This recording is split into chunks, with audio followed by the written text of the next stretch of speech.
How to create a Drive link for photos.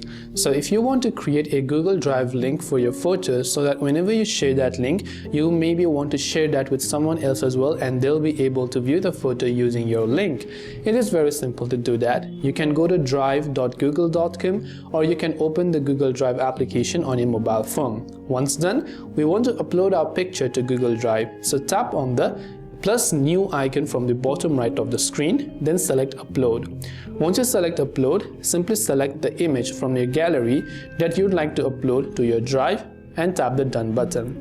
Now you can see it says your file is being uploaded to Drive. So first you must wait until the file is uploaded is complete, then go to the file section and just refresh it a couple of times to see if it has been uploaded. So you can go to recent and you can see it has been uploaded. Now what you want to do is you can choose to tap the little three dots icon next to that photo here.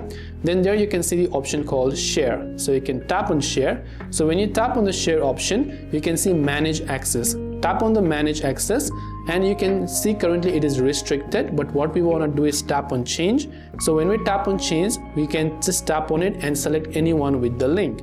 So when we change this to anyone with the link, and if we copy the link of this particular, let's say, photo, then anybody with this particular link, just tap on this icon to copy the link, will be able to find this photo. For example, let me just go to my browser and paste the link that I just copied, right? So just go ahead and paste the link, and once that they click on that link, they'll be redirected to that photo. And this is how you can add a photo in video, or maybe you can create a Drive link for photos. I hope that this video helped you out. If you have got any further questions, feel free to leave them down. Thanks for watching and see you in the next video.